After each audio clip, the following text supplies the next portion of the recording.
Welcome, everyone, and good morning again. We have a great session now. This is going to be the Collaborating to Prevent the Improper Marketing of Health Insurance. And our presenter today, we've got Martin Swanson. Martin's been with the Nebraska Department of Insurance for over 20 years, serves as the Deputy Director and General Counsel. And I can attest to the fact that Martin wears many hats at the NAIC. He works with several working groups, task force, and committees, and he is the chair of the Improper Marketing of Health Insurance Working Group. And you've been the chair there for 4 years now? 3 years. So 3 years. So to let everyone know actually how we wanted to do this today, because a lot of you have heard about the improper marketing, we really wanted this to be interactive, and this gives me a chance to really pick on people. So as he's going through everything, we do want interaction. We've got microphones going, and for those of you that do or do not make eye contact with me, we may be picking on you. So just, you're not safe no matter what's gonna happen. But anyway, we do want interaction because a lot of this stuff, we know what's going on, it's important, and this working group does a lot of work. So with that, I'm gonna go ahead and turn it over to you, sir. Thank you, Greg, I appreciate that. Before we get started, I want to introduce my co-speaker, Dave.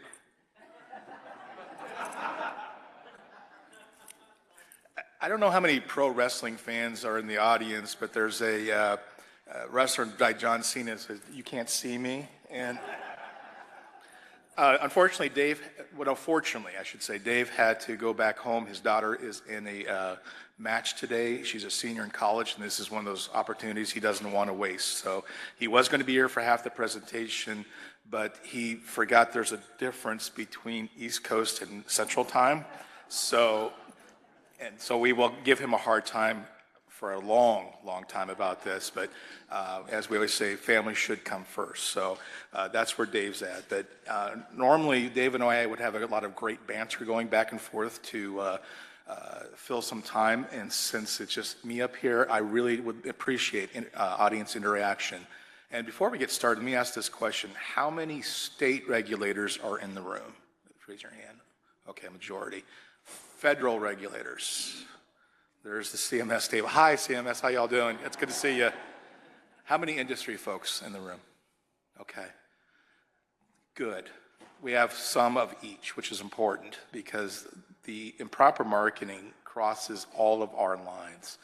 We all have a mission to make sure that the plans that are sold in our market are done the right way. We have state rules, we have federal rules, and company compliance to watch for. And the unfortunate part is sometimes those rules are broken. Sometimes they're stretched. Oftentimes we play in the gray area. It's like some people have said before, if some people who are doing the marketing these plans would just do this for the forces of good, we'd have a really great system here. But we all have the similar goal of we want to make sure that the folks that we are selling these things to and that we protect are in fact taken care of. So with that in mind, let me see if I hit the right button. So they always say have 3 objective learning things, right? 3 bullets. These are the 3 bullets we came up with. Make sure we identify common challenges and risks associated with improper marketing. Explain the roles of the state, blah, blah, blah, because you can read that. I mean, seriously. And then strategies for collaboration. Today especially is bullet number 3, the collaboration part of it. I can't tell you how many times Dave and I have been approached post-meeting with, hey, we've got this problem. It's okay to talk about it during this meeting. We don't have to identify necessarily the specifics, but talk about what you've seen in your particular areas. It's important. So kind of hitting on the first one, hit that button again. We got it? Okay. The first issue that improper marketing addressed this past year is agent switching. Now, how many in this audience have heard about agent switching? Okay, half, not everyone. So we were approached probably over a year ago with states that came up to us literally right after this particular meeting, and then other agent groups, and some other folks. We had some complaints as well. So when we talk about agent switching, we have a situation where, let's say Martin Swanson writes a policy for this nice lady in Kearney, Nebraska. All of a sudden, evil Dave, I'm sorry, not that's terrible, but Dave, we won't call him evil yet. Dave happens to be in, I don't know, let's call the state Florida, for example, hypothetically speaking. Excuse me, sorry, there's a little something I probably should. Anyway, so Dave all of a sudden takes this fine young lady's policy in Kearney, Nebraska, and his name is now as the agent of record. Well, how did that happen? The worst part of this lady, she walks into the hospital in Kearney to receive services and discovers that her deductible has been reset. Is this a true story? It absolutely is a true story. She wonders what had happened. Well, her policy had somehow been taken over through the national producer number override. And now Dave has got the control of the policy. Is this just a one-off? No. As we talk to other states and to our colleagues in the federal government, we found out that happened multiple times in multiple states, and the feds were very much aware of it.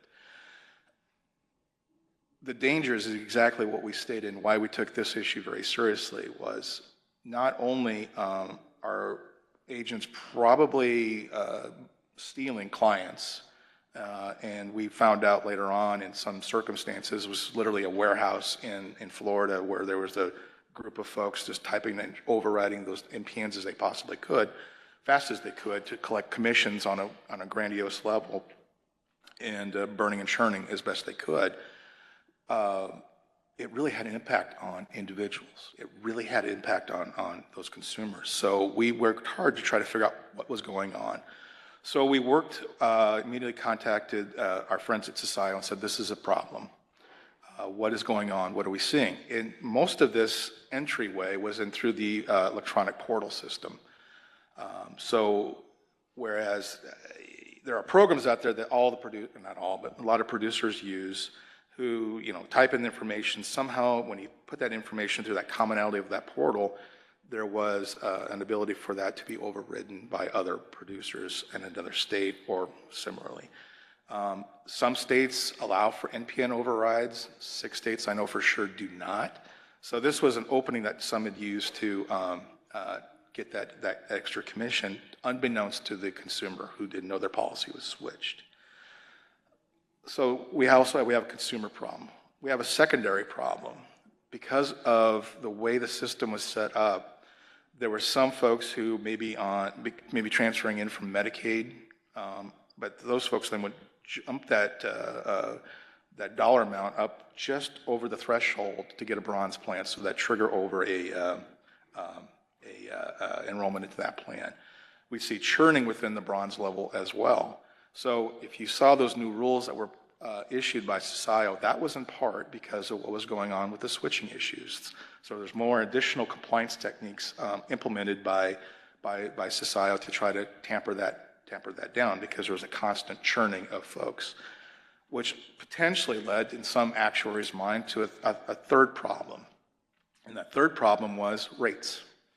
Because of the constant churning of some of those folks in and out, that caused the pools to act a little differently. You only had a remainder of only bad risk within that pool, and you're seeing some of the impact of that churning in the rate setting today, according to some actuaries. So this is why we took that up as an important issue. So working closely with SIO, they issued different rules. You saw them in the program integrity rule, and we also helped conduct a significant amount of investigations on the churning of what was going on. In Nebraska, at least, I can't speak to other states, for quite a while, we would get a batch of information from the federal government. And in that batch of information, we would have a listing of, we have now taken this agent X off of the marketplace because of A, B, and C.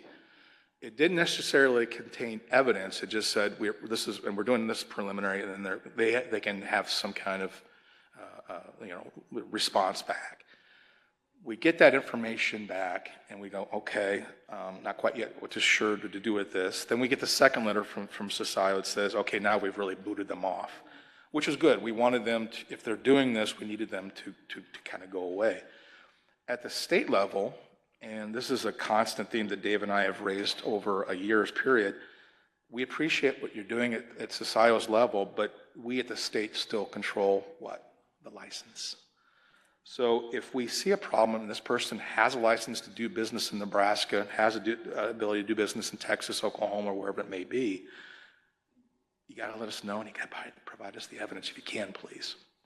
Well, we did the best we could with what information we had at that particular time. And some of us started sending letters to this particular agent saying, tell us what happened, please respond within 15 working days. The same stuff that you see normally in a normal investigation. And if they didn't respond, we would take an action for failure to respond and either suspend or put on hold their license and fine them. Well, this got to be, and I'm not making this up, hundreds and hundreds and hundreds of cases. And my staff of 3 attorneys really started thinking, we're not going to give this guy a Christmas card. We're done with this guy, right? I don't know, hate's a strong word. Despise may be a better way to put it, but we did the best we could with that information and what we had. And finally, the director and I talked. I'm like, we can't do this, and I can't task my staff like this anymore. What we were then looking for, and this is now the new conversation that we're having with Socio and others, and I would encourage your departments to have that discussion as well, is if you have, oh, and I should back up 1 minute. After we have taken some of these particular actions, this past year, the Socio determined we can't just kick them off, we have to give them due process. Based upon that, all those who had been previously kicked off the marketplace were put back on.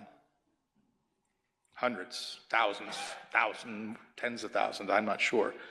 So we're kind of waiting to see how this new particular due process system works out. Well, that could give us as states an advantage. Now, here's why.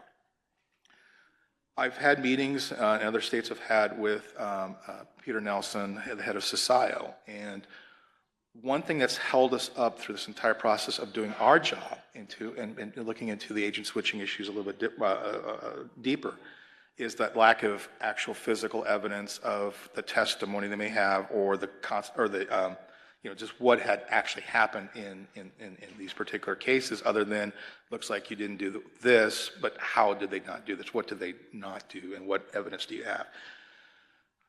Director Nelson said, well, make a blanket request to Socio, so I would encourage states to take these notes down, that asked for the following. 1, all cases that are involved with my state that have impacted a policyholder in my state, and provide as much evidence as you can, so that you as an individual state can take an action against those particular individuals with documentary evidence and whatever else you might need. I'm still working on trying to get them to provide affidavits and things like that to strengthen those cases, but we'll get that. Society, we're going to CMS, we'll keep working on that, okay? I promise we keep on those calls. But I would strongly suggest that you make that request. That may be the easiest way to keep your legal team and your regulatory folks who look into that happy. The other thing I would strongly suggest that this audience do, especially for the companies in the audience, watch for this.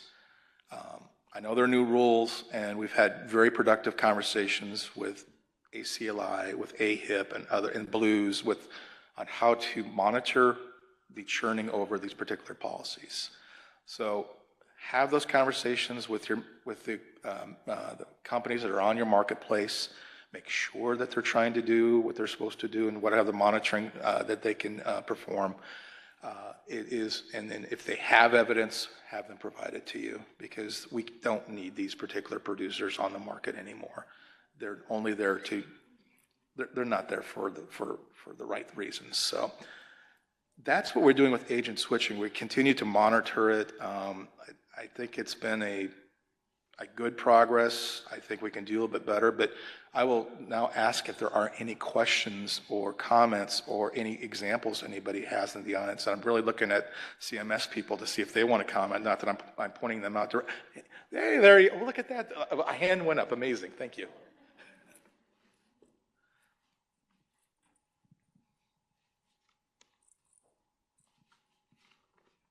Hey, Martin, this is Delaware.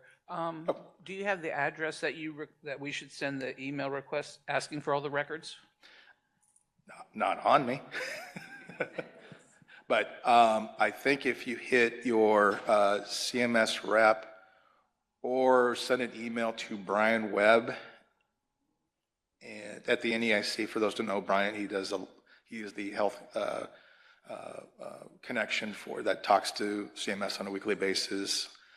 Contact him and we can get an address for Peter or somebody else that we can make those requests to. I did ask for that earlier and I didn't get that back yet, but that was in Minneapolis and there's been a lot of other things going on at that since then on the health realm. So please do though. I saw we had another hand up right there. Hi, this is Natalie Dewey from CMS, and I wanted to encourage states to utilize information that CMS does provide through our state HICS health insurance casework system to each state that identifies complaints that have come in from consumers regarding specific agents and brokers. You guys can download that information. Your staff that have access to HICS can download that information, filter it for the information that you're looking for, and be able to trend those agents and brokers who are really impacting consumers within your states, whether it be an unauthorized enrollment or an unauthorized plan switch, which really was what you were referring to. This is sort of the first step that states can use to get a hold of that information and really trend that. And that report is something you can download daily, weekly, monthly. It changes on a daily basis. And it is a first step to get that information. And then if you need more information to support your investigations, you can submit that request to our program integrity unit. And I believe the information for that contact is in the HICS user guide. Yeah, we can get back to everybody on that, but it is a mailbox that you send that information to. We ask that you be as accurate as possible or as really defining what your needs are so that we can make sure that you guys get back the right information. So anybody interested in those HICS state reports, I know there's been about 6 states that are accessing that report, and we really would encourage the rest of you to take advantage of that information that CMS provides. Appreciate that. Thank you very much. And HICS is important. And there's also, for folks in the room who don't know, there are collaborative agreements as well that need to be signed. I know some states had some issue with it that they couldn't sign them. I think a majority have. The other issue that we've bumped into is the Privacy Act. I know that a few of us have been on the phone for more than a few minutes talking through those particular issues. So CMS can release information to the states because it's an investigatory potential criminal activity. However, there's a limitation on what can be released. And so that's the kind of the area that we are trying to work on to get additional information provided to us, because we do want to work with our federal partners, but at the end of the day, the states have the control over the license, and we need every bit we can, because lo and behold, you can be appealed and a court's going to look at you kind of funny and say, well, you just have this piece of paper, kind of need a little bit more. Not that I've been there, done that, but we've been there and done that. So any other questions on agent switching? I don't see any hands. We have a question online. What is being done at the national level to deter body brokering with Native tribes being billed for RTCs? Can you repeat that question one more time? I'm sorry.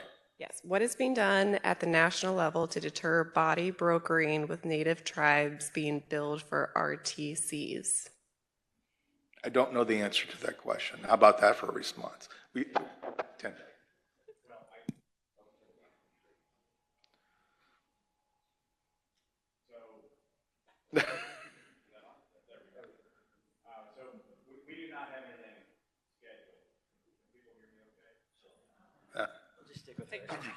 So, there you can hear me. Yeah, We don't have anything scheduled right now, but the NAIC has the Native American Committee, and we are scheduling a call for that committee in early October. I think it's going to be October 6th, and the sole purpose of that call is to address that issue on body brokering.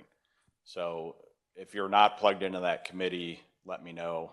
We can get that notice out. But nothing has been scheduled, but I think you'll see a notification maybe even later this week.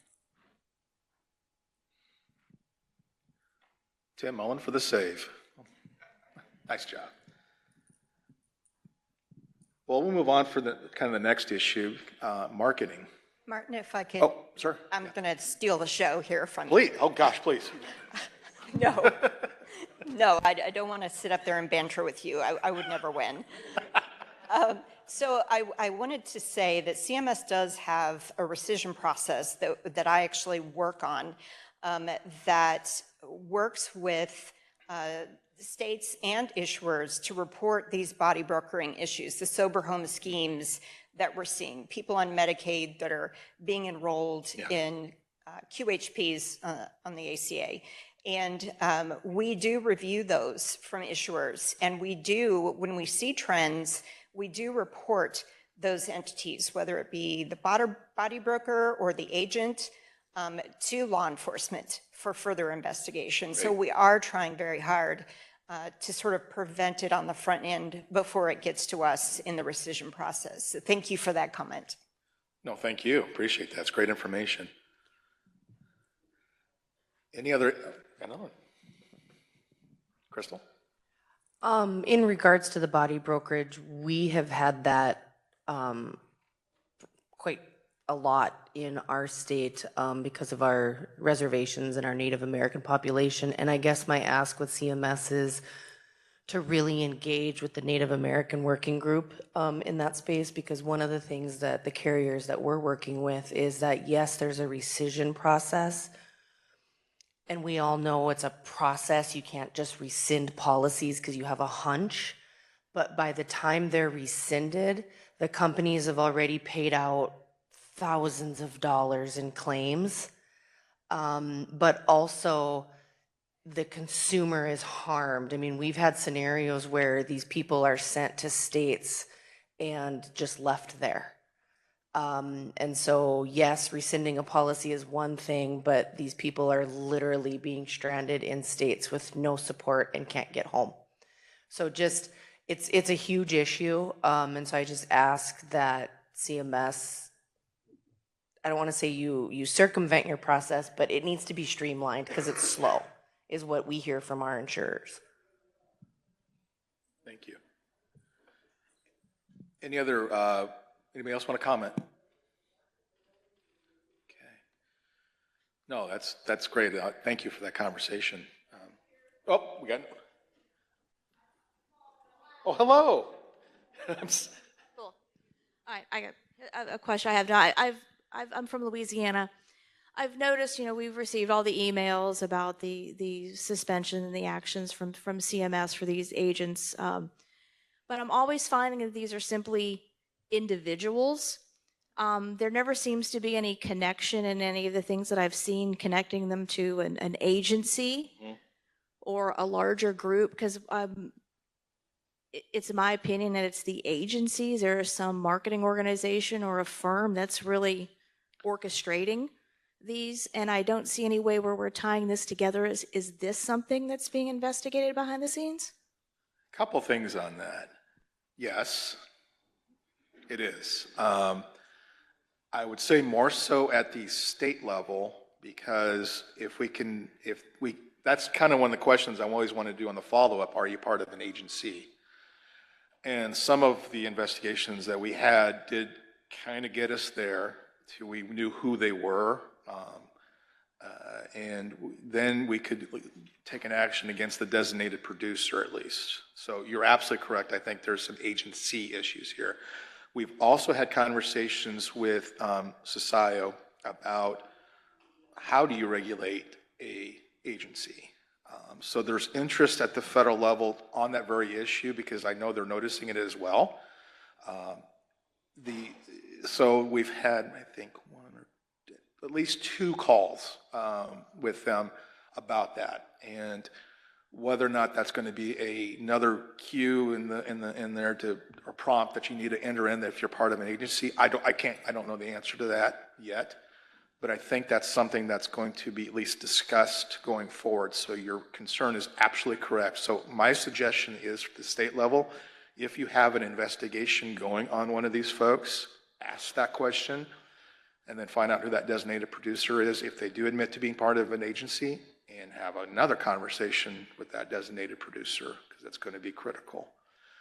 One of the things I wanted to suggest too before I forgot, and some of your folks' questions and comments prompted that, one of the things that I'm thinking about, at least in Nebraska, is not only what I've discussed earlier with getting additional information from CSIO and some of the evidentiary documents that we would need through the collaborative agreement or through the requests that we may make through them, is in your states, check to see if you have this law. If a producer does not report a action taken against them by a governmental entity, that, at least in Nebraska, is a violation of the Producer Act. If they don't report to you the action taken against them by CSIO, especially now that CSIO is implementing a due process system, that's a government action. So think about that at least as a potential way to have another avenue for an administrative action. Just thrown out there for discussion, so ponder that. Any other questions on this? This has been a great discussion. I appreciate it. So, marketing. Can anybody in this room tell me what's coming up here in November? Anyone? Yeah, open enrollment. Anybody have any confusion about what's going on with open enrollment right now? So, as of yesterday, the House did not include in its continuing resolution any funding for the subsidies to stay where they are as of this last year. As of 20 minutes ago, when I looked at my phone, there's still a bipartisan push to try to get the subsidies back in. However, there's one part of Congress is saying, no, we can do this later. Another part of Congress saying, no, we're not going to vote for any CR if you don't include it. Who knows, right? Your guess is as good as anybody's right now. That being said, because there's going to be confusion, if we follow this stuff.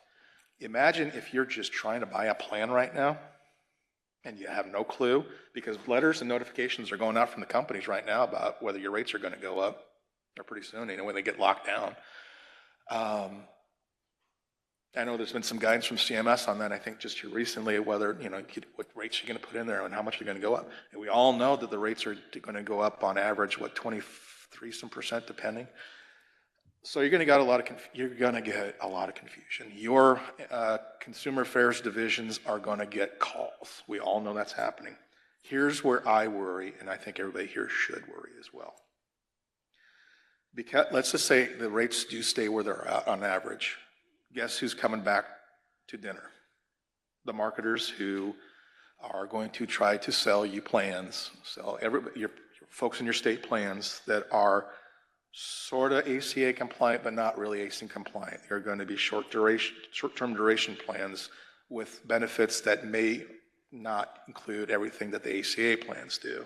They may be healthcare sharing ministry plans. They may be an association. They may be just absolute junk. It's going to happen. Now, I know in my state we allow short-term duration plans, and they're perfectly fine as long as they're marketed properly. We already been told by more than a few carriers that that's where they're going to go. I'm okay with that. Obviously, we're okay with that. Other states don't even allow short-term duration plans. Doesn't care. The internet doesn't care. The phone callers don't care. They're going to try to sell it to your consumers. I would strongly have your PIOs and people in whatever division those folks be in, and I'm looking at mine straight across. Hi, Luke. How you doing over there? I'm calling you out because we might be doing this. I would strongly encourage folks to start thinking about what messaging you want to put out as a department, what messaging you want to put out as a company to make sure that the plans that are marketed to your consumers are proper, without a better word, I guess, but certainly within the rules. Encourage people who are getting calls, who are getting solicitations to contact the departments. That's the only way we know what's going on. And most of those calls are going to come through your cell phone. Some of them may be marked spam, some are not. They're going to use fake phone numbers. They're going to use clone numbers. That's going to look like somebody from your town that's calling you, and you're not. And that calls are going to happen. And why do they do it? Because it works. Now, most of those calls have been moved to offshore, but I can guarantee you that if this is an opportunity, they're going to move back on. They're going to use voice cloning techniques, and just the other thing I would say too is warn your consumers that be careful if you say the words yes at any time during a phone call. That can be used to get you a plan. Educate your consumers on the differences between an ACA plan, a short-term duration plan, all the other ones. The Consumer Information Subgroup at the NEIC has put out some guidance on this. And on the differences between the plans, I would encourage everybody in this room to go look at that and figure out ways to utilize it. I just have this tremendous sense that we're going to get inundated with a lot of those calls. I think a lot of people are now educated, and the phone systems are, they can probably knock out a few of those. But let's say you look at your rates and you're like, I can't do this, and you start searching on the internet. Just like the old days, you're going to see pop-ups and you're going to get spammed with a bunch of email, and it's not going to be necessarily the plans that are on the marketplace, but somebody that, they shop on price. People just shop on price, and I'm afraid what's going to happen is somebody's going to think that they got a great plan and they didn't the minute that it doesn't pay. So again, I would encourage everybody to figure out how to market yourselves as a place for consumers to go to and to warn them about what could happen. It's good policy anyway. It's just the way we should be doing things. But work with your PIOs, work with your folks that will get that messaging out.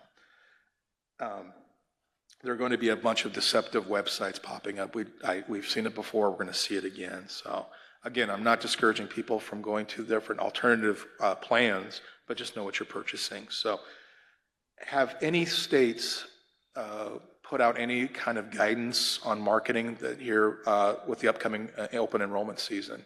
Just kind of curious. Any raise of hands if anybody has done it yet that you know? Well, okay.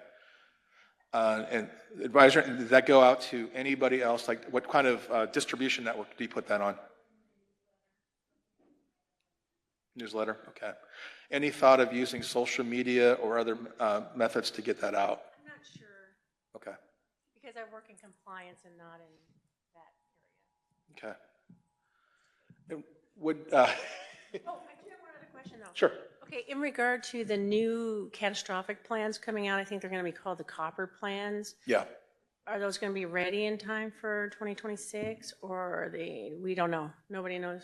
Anybody knows? I have very nervous actuaries, put it that way. That's a great question. Because that was the other thing that popped up today, that's the potentially the alternative. Anybody in this room, do we know if your departments have gotten that approved, or if you've seen anything from carriers, or how are we doing on that? There's a lot of silence. I don't. We have a.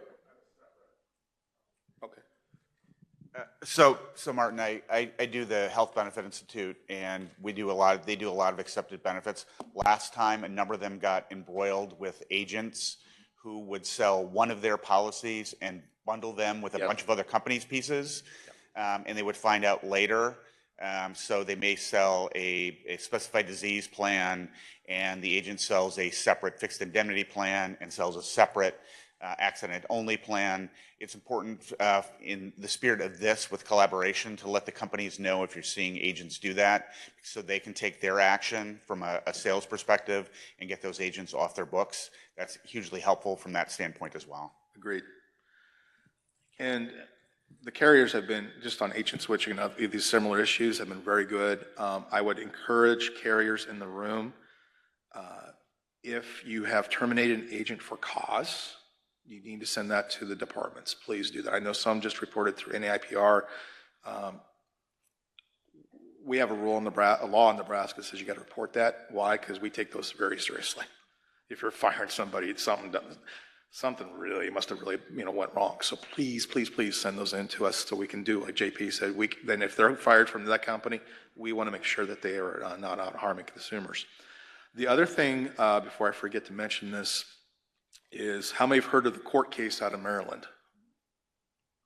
Not too many. What's that?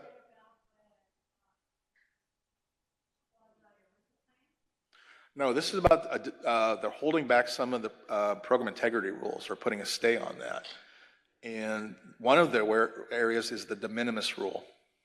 And don't ask me to explain it necessarily. I'm sure JP can do that, but that's also got our actuaries very nervous. And this is also causing a problem because I can tell you in Nebraska, there are about 24 plans, maybe more, that took advantage of the de minimis rules. So those plans may not be allowed to go forward.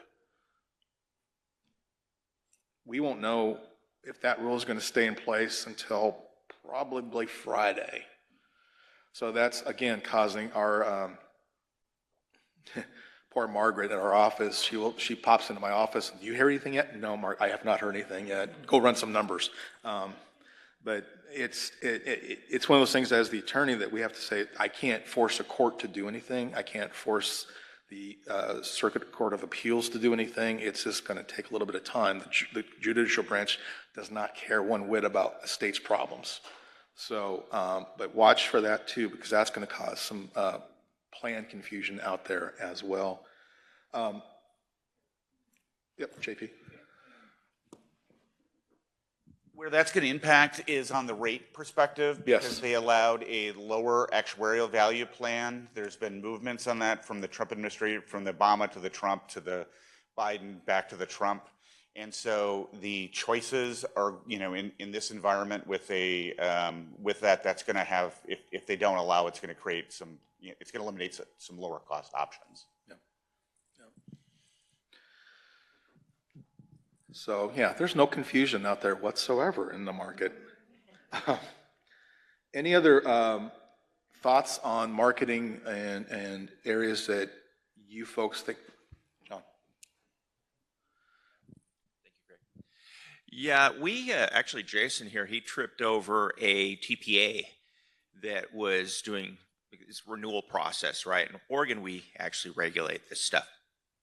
And in going through that, and one of their financials were really funky, but they were tied in with certain health plans that weren't legal, that had like C&Ds from certain states and so forth.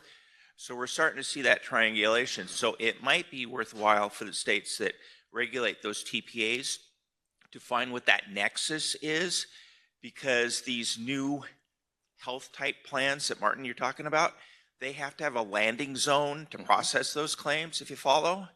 And so there might be some benefits gained if we look at that point as well, and then try to contact those TPAs and work backwards to try to figure out who they're working with, and if they are truly self-insured, like ERISA type plans, or if they're these convoluted, duct tape type plans that are look like ACAs. Those are my comments. Thank you. Yep. No, John, you're absolutely right. We've had a lot of open investigations, and some have kind of closed up a little bit that said, you can't touch us, we're ERISA. Well, maybe, maybe not. And to her point, the TPA is an important place to look at as well.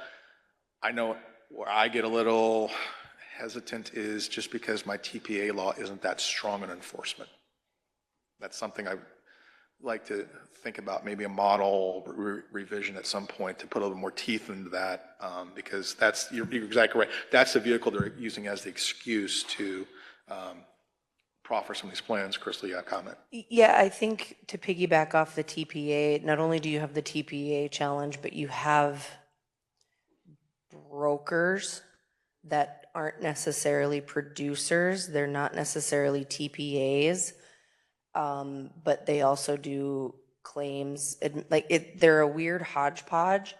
What I struggle with is it's like the whack-a-mole game. Because once you're onto one TPA and you start investigating it, then all of a sudden, well, no, we've now transferred over to this company and this TPA, and we've entered into an agreement with them. And so it's almost like a spider web trying to find these companies. So I would agree that there needs to be more in that TPA space, because they are hanging their hat on, and those in the room that agree or disagree with me, they can. I hate level funded. The term level funded drives me absolutely crazy, but that's what they're marketing them as. And they're basically self-funded plans. You can tell me you have a level premium and it's not a self-funded, and I disagree. So I struggle with those, but that's how they're being marketed. And that's what they're trying to use the loophole on, is that, well, it's a level funded plan, so we're good. No, it's a self-funded plan. You can call it something else, but it still acts like a duck. Right. Right. But it's a very much a whack-a-mole game. So if any state has a method, I would love to talk to you, because we're struggling a little bit. Yep. Well, Greg, take that note that maybe we can talk to whoever's in, I don't know who's in charge of the TPA model, so. We do have a question online. Martin, can you restate which NAIC consumer group has issued open enrollment consumer guidance? I believe it's a consumer information subgroup. It's a B committee group. And I hope I'm right. Am I right, Crystal? Okay. Aren't you in charge of that? No, Dave is. Dave, what is an...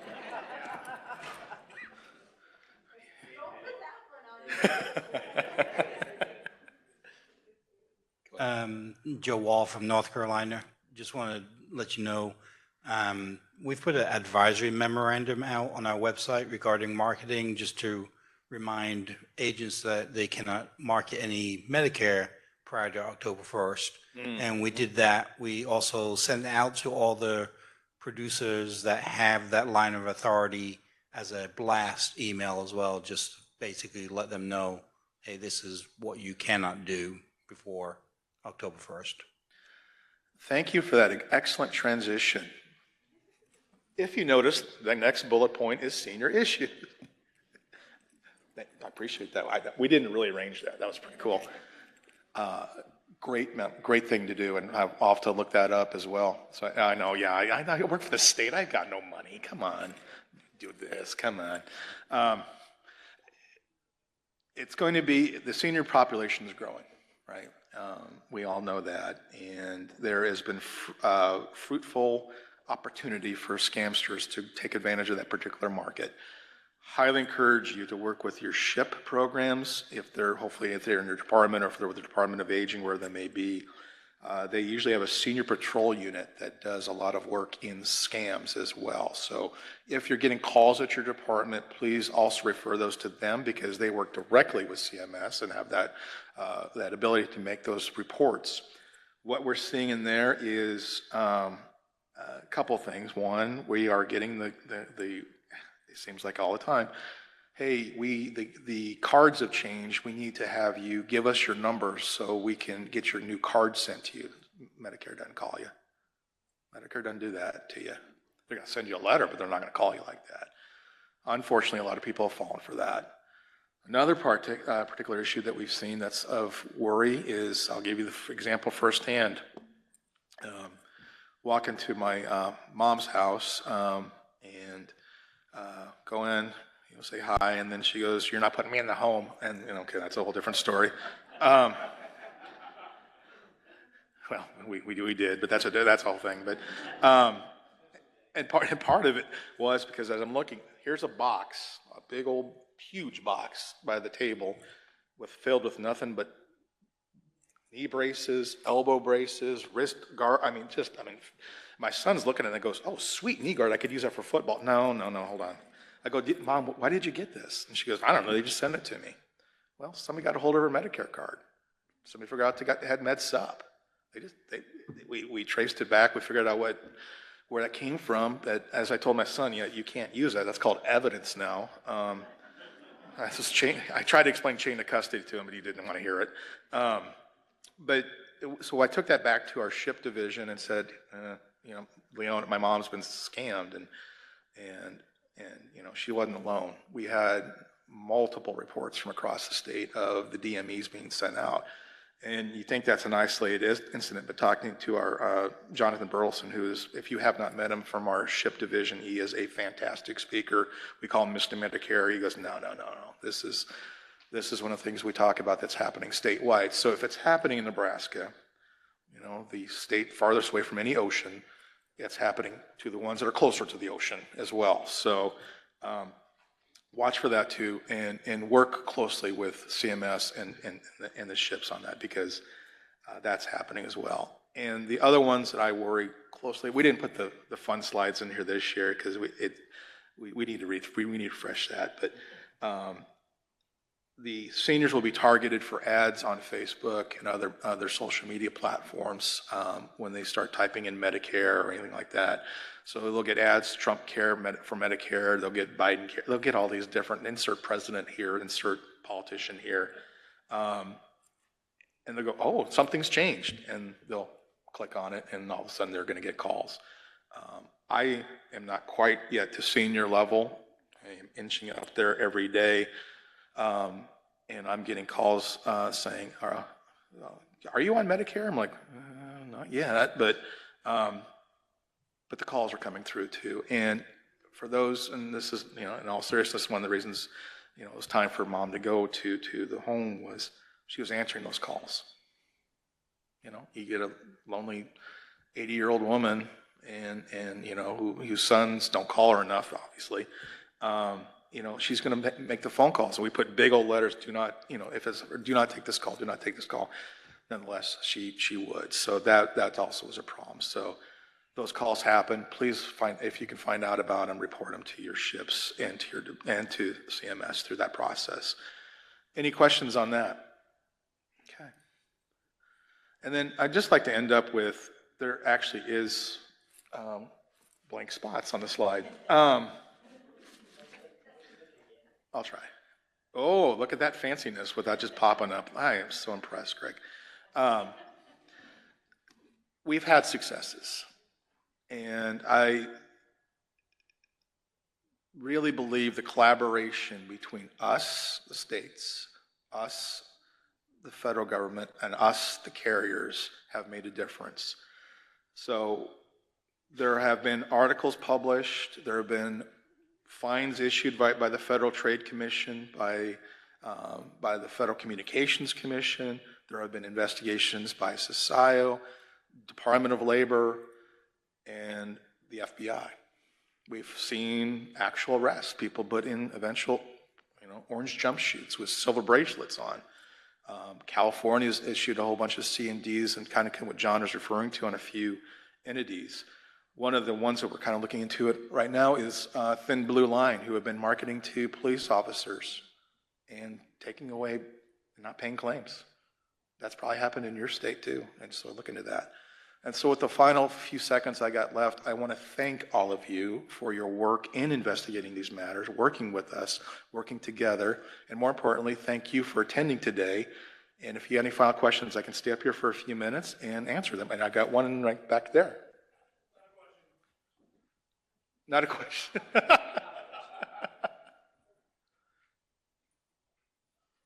Are there any other questions? Oh, we got one. Okay. So Jonathan Slate, CMS. If you have questions, we have some contacts at this table. I know I'm stopping you from going to lunch, so I'm not going to belabor that. But in terms of if you want to request information or systems access or just want to speak with us, we've got a list of people that would be more than happy to talk with you. Come see me. It's a good dude to talk to, by the way. So thank you very much again for your attendance. Enjoy your lunch.